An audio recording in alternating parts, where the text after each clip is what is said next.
के लिए काम करती हैं, इनका फाउंडर हैं ये। तो इनको मैं बुलाऊंगी कि प्लीज़ अपने बारे में बताएं, हाइजीन पर बात करें। बहुत बहुत शुक्रिया सबका। पहले तो मुझे इनवाइट करने के लिए। मैं ऐसी गैदरिंग में पहली बार आई हूँ। मैं बेसिकली न्यू दिल्ली में काम करती हूँ। मेरा पूरा नाम सुमैया आफरीन है और मेरी एनजीओ का नाम है लक्ष्य जीवन जागृति। तो पहले तो मैं एक क्वेश्चन सबसे पूछना चाहती हूँ और मैं ये मौका बिल्कुल भी नहीं छोड़ूंगी इस बात को बात करने का कि किन किन लेडीज़ ने यहाँ पे एक टाइम पर ये सोचा था कि हमें आगे पढ़ना है या आगे बढ़ना है और फिर वो रुक गए। अगर कोई हाथ खड़ा कर सकता है, या उनकी शादी हो गई जल्दी, या वो पढ़ना चाहते थे या कुछ करना चाहते थे आगे, वो लेकिन वो रुक गए कहीं ना कहीं। घबराइए, उठा सकते हैं, आराम से उठा सकते हैं। अरे हाथ तो उठा ही सकते हैं हम लोग। सुमैया मैं भी बहुत सारे लोग हो सकते हैं इसमें कि कहीं ना कहीं सोचते थे हम कुछ कर सकते थे, शायद हम रुक गए। तो मैं अपने बारे में थोड़ा सा इंट्रोडक्शन देती हूँ। मैं भी पुरानी दिल्ली से ही हूँ और मैंने खालसा स्कूल सुना होगा, चांदनी चौक वाला खालसा, बहुत सारे लोग सुना होगा। मैंने वहाँ से पढ़ाई करी है। हिंदी मीडियम स्कूल है ना, ज़्यादा अच्छा एकेडमिक कुछ अच्छा होता नहीं है वहाँ पे। तो वहाँ से पढ़ने के बाद मुझे ये रियलाइज़ हुआ कि मैं ज़्यादा कुछ कर नहीं सकती आगे, है ना, और बहुत कुछ बन नहीं सकती। कुछ मेरा इंग्लिश, मेरा एकेडमिक, मेरे नंबर्स भी बहुत अच्छे नहीं है कि मैं कुछ कर जाऊँ आगे। लेकिन इसी वजह से मेरा एडमिशन भी बहुत अच्छे कॉलेज में नहीं हुआ। लेकिन एक बात बहुत अच्छी थी, मेरे पेरेंट्स ने, मतलब मेरे मम्मी ने, मेरे पापा ने मुझे सपोर्ट इतना किया कि आप जो करेंगे हम सपोर्ट करेंगे। तो मैंने बेकार से डिस्टेंस लर्निंग कॉलेज में एडमिशन ले लिया। मतलब बहुत अच्छा रेगुलर कॉलेज कौन सा होता है, दिल्ली यूनिवर्सिटी, जहाँ पे सब लड़कियाँ जाकर थोड़ा आगे बढ़ जाती हैं। लेकिन मेरा कॉलेज ऐसा नहीं था। मेरा कॉलेज डिस्टेंस लर्निंग था, मतलब जहाँ पे ओपन से डिग्री मिलती है। वहाँ से मैंने कॉलेज किया। लेकिन अच्छी बात ये रही कि मुझे कुछ ऐसे लोग मिल गए जिन्होंने मुझे अच्छा गाइड किया, सपोर्ट किया। और मेरे पेरेंट्स ने बोला कि चलो ठीक है, अगर तुम्हारे लिए ये चलता है तो तुम करो। तो मीनाक्षी यहाँ बैठी है, मैं मीनाक्षी से कॉलेज में मिली और एक और हमारे को फाउंडर है, हम तीनों कॉलेज में मिले। और हमने सोचा स्कूल में जो नहीं पढ़ा और जो कॉलेज में नहीं पढ़ा वो थोड़ा बाहर से पढ़ते हैं। जैसे आप लोग यहाँ बैठे हैं, कुछ तो समझ में आ रहा होगा, कोई इतनी अच्छी अच्छी बातें इन दोनों ने कहीं, कुछ तो समझ आया होगा। ऐसे ही हमने कॉलेज में जाके अलग अलग वर्कशॉप में बैठ के सीखा, सिर्फ ऐसे जैसे आप बैठे हैं आज यहाँ पे। और इससे थोड़ा दिमाग खुला, कुछ नई बातें समझ आई। लेकिन वो कॉलेज दिल्ली, मुंबई, कोझिकोड, कलकत्ता, ऐसे कॉलेजेस थे बड़े बड़े। और वहाँ का पैसा जो कॉलेज में अच्छी फीस भरने में लगता, वो इधर लगा दिया ऐसे प्रोग्राम को करने में, जिसकी वजह से सिर्फ इंग्लिश अच्छी नहीं हुई, दिमाग भी खुलने लगा। और जब दिमाग खुलने लगा तो बहुत सारी चीज़ें नई नहीं पता लगी। और जब नई नहीं पता लगी तो हमें समझ आया रास्ता क्या है। पहले तो मुझे रास्ता भी नहीं पता था कि 12th के बाद करना क्या है, कौन से कॉलेज में जाना है। तो फिर रास्ता समझ आया आहिस्ता आहिस्ता। फिर एक दिन एक कॉलेज जो इंडिया का सबसे बड़ा कॉलेज है, IIM अहमदाबाद, वहाँ जाकर एक कंपटीशन जीत लिया। तो वहाँ के प्रोफेसर ने बोला, बेटा यहाँ तक पहुँच गए हो लेकिन डिस्टेंस लर्निंग का स्टैम्प है तुम्हारे ऊपर, क्या करोगे इस स्टैम्प का? मतलब एक अच्छे कॉलेज और अच्छे स्कूल का स्टैम्प तो है नहीं, थप्पा तो है नहीं तुम्हारे ऊपर, अब क्या करोगे? लेकिन सोचा कि नहीं, इससे कोई फ़र्क नहीं पड़ता। आप किस कॉलेज से आते हैं, किस स्कूल से आते हैं, कौन से बैकग्राउंड से आते हैं, एक टाइम के बाद जब आप सीखने लगते हैं ना बहुत कुछ, तो फ़र्क नहीं पड़ता। तो बस यही सोचा हमने कि ऐसे बहुत सारी लड़कियां होंगी जो बहुत सारे चैलेंजेस फेस कर चुकी होंगी, या ऐसे घरों से आती होंगी जहाँ पढ़ाई लिखाई का जिक्र फिक्र नहीं है, लेकिन वो कुछ सीखना चाहती होंगी, कुछ करना चाहती होंगी। बस तभी से हमने ठाना कि लड़कियों के साथ, स्पेशली मेरा बहुत लगाव इस बात से है कि मैं लड़कियों और औरतों के साथ काम में मेरा ज़्यादा पर्सनल अटैचमेंट रहता है। तो मैं उनको वो डायरेक्शन दूँ जहाँ पे सब लोग गिव अप कर चुके हैं, सब लोग हार मान चुके हैं। और वो बेसिकली सबसे ज़्यादा तकलीफ वहाँ होती है जहाँ पे लोग बोलते हैं कि मैं अच्छे बैकग्राउंड से नहीं आती, मेरे पास तो पैसा नहीं है, मेरे अच्छे स्कूल से पढ़ाई नहीं करी मैंने। तो ये चीज़ें हम कब तक लेके बैठे रहेंगे? हमें तो यहाँ पे फीड करना है जो फीड करना है ना, कॉलेज में भी सिखाते से वही है ना, लेकिन हमने बाहर जाके सीखना है। तो हम जब बाहर जाके सीखने लगे तो एक दिन ऐसा आया कि मैंने सोचा क्यों नहीं अपनी ऑर्गेनाइजेशन स्टार्ट करूँ, वहाँ से काम करना शुरू किया। तो जब IIM अहमदाबाद के कॉलेज में पहुँचे, वहाँ हमें फर्स्ट प्राइज़ मिला और ये बात सारे न्यूज़पेपर में छप गई कि ऐसे थर्ड से कॉलेज के बच्चे आए और एक फर्स्ट प्राइज़ लेके चले गए। तो उन्होंने सोचा इतनी बड़ी बात, इतने छोटे से कॉलेज के बच्चों ने आके 25,000 रुपये जीत लिए। उस टाइम 2009 की बात बता रही हूँ, 2009 में 25,000 रुपये जीत लिए। फिर हमने एक NGO सोची स्टार्ट करने की, वो स्टार्ट कर दी और ऐसे ही बच्चों को पढ़ाना शुरू कर दिया कि जैसे जैसे बच्चे जिन जिन बैकग्राउंड से आएंगे कोई फ़र्क नहीं पड़ेगा, उनकी सिर्फ यहाँ पे नॉलेज भरनी है और उनको ऐसी ऐसी जगहों पे लेके जाना है जहाँ उनको नज़र आए दुनिया है क्या। तो बस ऐसे काम करते करते हमारे ऑर्गेनाइजेशन की शुरुआत हुई। तो इस दौरान मेरे साथ क्या हुआ, जब मैंने शुरू किया तो मुझे भी पता नहीं था NGO चलाते कैसे हैं, और उस टाइम पे NGO का कोई स्ट्रक्चर, कोई कैसे टीम बनाते हैं, कैसे कुछ करते हैं, कुछ नहीं पता था। तो मैंने सोचा अपने पे भी काम करने की ज़रूरत है, तो मैंने अप्लाई करना शुरू किया कुछ प्रोग्राम्स में। तो मेरे पेरेंट्स ने बस एक क्वेश्चन पूछा, ये जो किया है ना डिग्री, उसके हिसाब से काम ढूंढ लो, ग्रेजुएशन जो करी है ना BCA, उसके हिसाब से काम ढूंढ लो, ये सब क्या चक्करों में पड़ गए NGO के। लेकिन मैंने कहा नहीं, इससे अच्छा काम मुझे नहीं लगता कोई है। तो मैंने फिर काम करना शुरू किया और आज की डेट में अल्हम्दुलिल्लाह 8 कंट्रीज़ में मैं अपने काम को रिप्रेजेंट कर चुकी हूँ। इसमें US, सिंगापुर, हांगकॉन्ग, बहुत सारी कंट्रीज में मैंने ट्रैवल किया और अपना एक पैसा भी खर्च नहीं किया। सारा पैसा और खर्चा उन लोगों ने उठाया, मेरा आना जाना रहना। और प्रेसिडेंट ट्रम्प का जो व्हाइट हाउस है, सुना है ना सबने, उसके बिल्कुल बगल में मेरा होटल था जहाँ उन्होंने मुझे रुकवाया था। मैं सिर्फ आप लोगों से सिर्फ एक क्वेश्चन पूछना चाहती हूँ, किस किस के घर में लड़कियाँ हैं, बेटियाँ? तो अगर हम इसी साइकिल में रहेंगे जिस साइकिल से आप गुजरे, तो क्या वो बेटी भी वही साइकिल को रिपीट करेगी जिस साइकिल से आपने वो ज़िंदगी जी, आपको जो चीज़ नहीं मिली या आपको जहाँ रोका गया? क्या हम अपनी बेटी के लिए भी वही प्लान करेंगे? बस मैं ये चाहती हूँ, एक मौका अपनी बेटियों को दीजिए, एक मौका और एक यकीन दीजिए उन्हें कि वो अपने आप को प्रोटेक्ट भी कर सकती हैं, एजुकेट भी कर सकती हैं और बहुत नाम रोशन भी कर सकती हैं। तो जैसे फरीन, मैं और डॉक्टर अस्मा यहाँ खड़े होकर बात कर रहे हैं, क्या आपको नहीं लगता आपकी बेटियाँ भी डिजर्व करती हैं, वो भी खड़े होकर बात करें कहीं ऐसी जगह पे? तो बस एक रिक्वेस्ट ये है कि जो एक उन्होंने बोला ना कि हमको महिलाएं बनाया जाता है, मतलब हमें कंडीशन में रखा जाता है, वो कंडीशन में और कोई नहीं रखता, हम रखते हैं।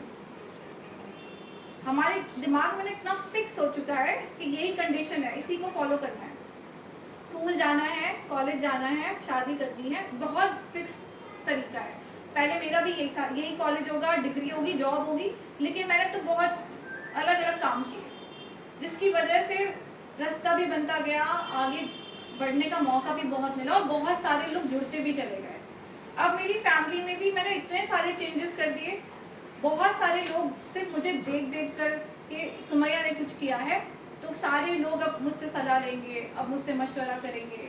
जो सोचते थे कि इन्होंने माँ बाप ने बहुत छूट दी है, क्या बोलते थे पहले, माँ बाप ने बहुत छूट दी है क्योंकि इनकी बेटी ट्रैवल कर रही है, जा रही है, अमेरिका जा रही है, कितनी बड़ी बात हो गई ना अमेरिका अकेले जाना। तो उन्होंने बोला बहुत छूट दे दी उन्होंने। लेकिन आज जब उन्हें पता लगा कि काम बहुत अच्छा कर रही है, इतने सारी काम, तो उनकी बेटियां भी अब स्लोली एंड स्लोली इस बात को समझ रही है कि हमको भी ऐसे ही करना है। तो आज मैं यहाँ सिर्फ 2 तरह की बात करने आई थी, मैंने थोड़ी जज्बाती होकर ये वाली बात बताई आपको कि जिन जिन के घर में बेटियां हैं ना, बस इतना सा सोच लीजिए कि उनको भी मौका दीजिए, बहुत जल्दबाजी मत करिए, आने वाला टाइम बहुत बदल रहा है। अब पढ़ाई लिखाई और यहाँ पे बहुत सारी चीज़ें जानने की ज़रूरत है, सिर्फ वही साइकिल पे मत दोहराइए जो साइकिल हमसे हम गुजर चुके हैं, जिसकी वजह से बहुत कुछ सहना भी पड़ा है। मेरे पास एक केस आया था बल्ली मराब से, मैं नाम नहीं लेना चाहती, लेकिन उसकी इतनी इंटेलिजेंट लड़की, 12th के बाद उसकी शादी तो हो गई थी, लेकिन उसके बाद उसको पढ़ने नहीं दिया गया, ठीक है, और उसके बाद उसके हस्बैंड और उसमें बहुत लड़ाई झगड़ा, डोमेस्टिक वायलेंस, मारना, मार पिटाई, सब कुछ, और हो गया बच्चा, उसकी लड़की हो गई थी। तो बार ये एहसास दिलाया कि लड़की हो गई है, लड़की हो गई है, लड़का नहीं हो रहा है, तो दूसरी शादी करवाएंगे हस्बैंड की। और वो इस बात का इतना पछताती कि काश मैं कुछ पढ़ लेती, लिख लेती, तो मैं इंडिपेंडेंट होती, अपनी बेटी का खर्चा, अपना खर्चा खुद उठाती और यहाँ नहीं रहना पड़ता मुझे। तो हमेशा आने वाली टाइम की तैयारी कैसे करनी है लड़की को, बस उसके लिए तैयार करिए। कि हर मुश्किल परेशानी में वो लड़की सरवाइव कर सके, चाहे कोई आदमी या उसके साथ सपोर्टर हो या नहीं हो। मेरे पास बहुत सारे ऐसे केसेस आते हैं जहाँ पे लड़की फंसी होती है, ना माँ बाप सपोर्ट कर पाते हैं, ना ससुराल वाले सपोर्ट कर पाते हैं, क्योंकि इन दी एंड आपको सबसे बड़ा सपोर्टर आपका कौन है? कौन है सबसे बड़ा सपोर्टर आपका? हाँ, पेरेंट्स नहीं, पेरेंट्स आज है कल नहीं है, हम खुद हैं। खुद है आप खुद कैसे अपने सपोर्टर बनेंगे? लेकिन कैसे बनेंगे? क्योंकि हम डिपेंडेंट बहुत हैं लोगों पे ना, हर चीज के लिए। तो कैसे हम इंडिपेंडेंट बने कि हम खुद काफी हैं अपने लिए, और ऐसी अपनी बेटियों को बनाएंगे। सिर्फ इतनी सी सोच बदलनी है कि बेटी इंडिपेंडेंट हो हमेशा, चाहे उसके घर में शादी उसकी अच्छे से अच्छे घर में हो, लेकिन वो इंडिपेंडेंट रहे। इस सोच के साथ आप अपनी बेटियों को पालिए और अपनी बेटियों की एजुकेशन पे फोकस करिए। आने वाला टाइम में सिर्फ वही काम आएगा उनके। सेकेंड टॉपिक जो मैं स्टार्ट करने वाली थी यहीं से, वो ये कि जब हम अपने पे फोकस करेंगे तो हर चीज़ पे फोकस ऑटोमेटिक हो जाएगा, ठीक है। उसमें हेल्थ सबसे बड़ा फोकस है। कोविड के बाद किस किस को ये रियलाइज हुआ कि हेल्थ से ऊपर कुछ नहीं है? सबको, है ना। कोविड के बाद एहसास हुआ सबको कि हेल्थ से ऊपर कुछ नहीं है। तो वैसे मैं हेल्थ एक्सपर्ट कुछ नहीं हूँ, बट मेरी बहुत उसी टाइम से रिसर्च और थोड़ा क्या कहते हैं इंटरेस्ट बना कि मैं हेल्थ के ऊपर थोड़ा चेंजेस लाऊं अपने घर में। तो अपने घर से शुरुआत करी कि कैसे मेरे पेरेंट्स को सबसे ज़्यादा ज़रूरत किस चीज़ की है कि उनके ऊपर कुछ वो ना हो, गड़बड़ ना हो। तो सबसे पहले आप ये बताइए किस किस के घुटनों में, कमर में, शोल्डर में तकलीफ सबसे ज़्यादा रहती है? उठा लीजिए इसमें है ना, सबके साथ कोई ना कोई प्रॉब्लम तो है ना। तो आपकी बॉडी अभी 30 साल और 40 साल और चलेगी, यही बॉडी को हम चलाने वाले हैं। तो इसके ऊपर क्या किया आपने, सिवाय वो जो सालन और जो गोश्त और जो रोटी और जो बचता है घर में, उसके अलावा क्या करने वाले हैं? उसके अलावा क्या खाने वाले हैं?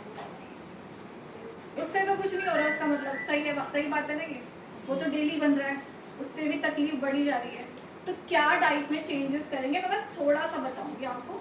जो हमारी बॉडी में डेली आप सब काम धाम जो भी करते हैं, जाते आते हैं, उसमें बॉडी में बहुत सारे टूट फूट होती है और सबसे ज़्यादा ज़रूरत है उस चीज़ को ठीक करने के लिए प्रोटीन की।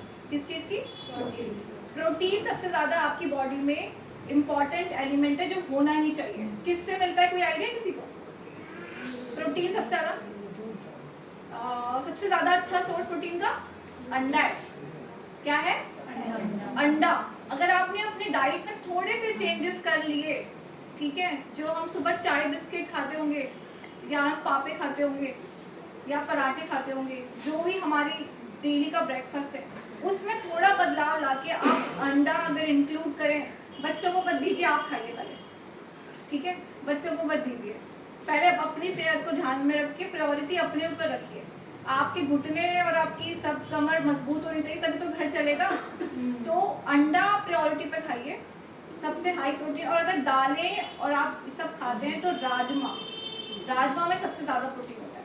लेकिन राजमा का आप वो मत बनाइए सालन टाइप, जैसे वो बनाते हैं, सिर्फ बॉइल्ड राजमा, जैसे चना बॉईल करते हैं, सिर्फ बॉइल्ड राजमा खाइए 1 कप, वो आपका प्रोटीन का सोर्स होगा। बस इतने चेंजेस आप करिए अपनी डाइट में। और भी बहुत सारी चेंजेस मैं बता सकती हूँ। पहले आपको ये समझ आया कि आपको प्रोटीन के लिए क्या करना है, क्या करना है? और राजमा। ये थोड़े से 2 हाई प्रोटीन सोर्सेज हैं जो आपको डेली इंक्लूड करने हैं। ये कोई भी खा सकता है, बूढ़ा, बच्चा या जवान, लेकिन उसमें प्रोटीन में जितने बॉडी में आपकी टूट फूट बचती है वो आपको रिपेयर करता है, ठीक है, वो रिपेयर करेगा। ये हमें बताया नहीं गया शुरुआत से, अगर पता होता तो आज तक बहुत सारी चीज़ें बेहतर होती बॉडी के अंदर, है ना। ऐसे ही हर चीज़ का, इससे बालों पे भी फर्क पड़ेगा आपके, हर चीज़ पे। तो कुछ चीज़ें आप अपनी डाइट में इंक्लूड कर सकते हैं, जैसे डेली पानी का इंटेक जो है सबका बहुत कम होता है। मैं भी बहुत कम पीती हूँ, तो मैंने बॉटल खरीद के रख रखी है पास में कि कॉन्टिन्यूस याद रहे कि पानी पीना है। तो पानी का इंटेक बढ़ाना है आपको, ठीक है। और सबसे ज़्यादा जो आप लोगों को, मतलब हम सबको प्रॉब्लम होती है, ज़्यादातर औरतों में, मेरी मम्मी को भी इशू है, विटामिन डी की कमी, जिसकी वजह से घुटने, में बहुत दर्द रहता है अक्सर बेसिकली, तो उसकी कमी को पूरा करने के लिए फूड सफिशिएंट नहीं है। विटामिन डी अंडे में भी थोड़ा बहुत होता है लेकिन सफिशिएंट नहीं है फूड, उसमें आपको सप्लीमेंट ही लेना होता है। वो सप्लीमेंट ही आपको उसका पूरा कंप्लीट कर पाएगा। तो डॉक्टर के पास जब भी आपको कोई इशू आए तो कितना डिले करते हैं आप डॉक्टर के पास जाने में? फौरन जाते हैं या थोड़ा टाइम लगाते हैं? कितना टाइम लगाते हैं? जब कंट्रोल नहीं होता अपना। जब बिल्कुल कंट्रोल से खराब हो जाता है मामला, है ना, जब बिल्कुल मामला बिल्कुल खराब हो जाता है तब जाते हैं डॉक्टर के पास। तो आप खाएं अंडा या तला हुआ? कोई सा भी अंडा, कैसे अंडा उबला हुआ तला हुआ, जैसे उबला हुआ ज़्यादा फायदा करेगा, ऑयल कम यूज़ करेंगे तो। लेकिन मैं इस बात का एग्जैक्ट आंसर नहीं दे पाऊंगी, लेकिन अंडा कभी नुकसान नहीं करता, सर्दी हो या गर्मी। कभी ये किसी को बीपी शुगर वाले इसका नहीं खाते, ये भी बीपी और शुगर वाले वो भी खा सकते हैं, सब खा सकते हैं। बस अगर आपको वालों को जो है वो बॉईल करके उसकी जर्दी अलग कर सकते हैं। अगर आपको लगता है मुझे फैट नहीं चाहिए, अगर आपको फैट नहीं चाहिए बॉडी में, सर्दी हटा दीजिए, ठीक है। एग वाइट जो है, मतलब एग वाइट वो अच्छे से खा सकते हैं आप, ठीक है। मूंग दाल जो कि बहुत सबको पता है, मूंग दाल उबाल के खा सकते हैं। सब चीज़ें उबाल के खाइए, उसकी कुछ तरी मत बनाइए, तरी बनाने से सारा न्यूट्रिशन उड़ जाता है उसका। तो बॉइल्ड को, मूंग दाल को बॉईल करके खाइए और उसमें वही प्याज और नींबू डाल के खा सकते हैं, तो वो आपको अच्छा सोर्स देगा प्रोटीन का। तो जो आप डेली चेंजेस करेंगे थोड़े थोड़े अपनी डाइट के अंदर, उससे आपको अपनी बॉडी में थोड़े चेंजेस नजर आने लगेंगे, ठीक है। कैल्शियम, जैसे कैल्शियम का सोर्स क्या है, आपको कुछ आइडिया कैसे मिलता है कैल्शियम? और मिलता है, चूने से भी मिलता है थोड़ा, जो आप डेली खाते हैं क्या होता है? केले से भी मिलता है, केले से पोटेशियम होता है, लेकिन कैल्शियम का सोर्स दूध है, दही है, सारे डेयरी प्रोडक्ट्स, पनीर है। पनीर प्रोटीन में भी बहुत अच्छा फायदेमंद है। तो आप इन सब चीज़ों को रॉ कंज्यूम करके, पनीर के पकौड़े मत बनाइए ठीक है। पनीर का पकौड़ा बनाएंगे तो क्या होगा? नुकसान होगा, आप उसको तलेंगे, इसका न्यूट्रिशन खत्म हो जाएगा, ठीक है। तो पनीर को आप रॉ में हल्का सा उसको कर लीजिए, देसी घी में हल्का हल्का सौंटे करके तब खा सकते हैं, ठीक है।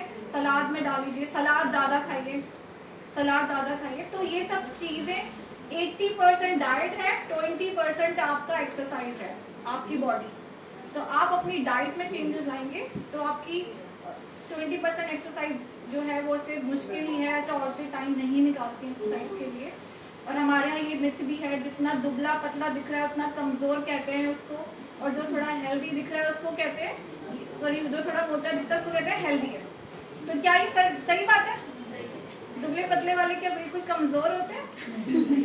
मैं तो डेडलिफ्ट करती हूँ, मैं तो वेट उठाती हूँ, तो ऐसा कुछ भी नहीं है। दुबले पतले लोग के कमज़ोर है, सारा कुछ इंटरनल होता है, मतलब अंदर होता है। तो आपको सारा फोकस उधर करना है। और तो मैं न्यूट्रिशन उस पर एक्सपर्ट नहीं हूँ, बट मैं इसके ऊपर और बात कर सकती हूँ।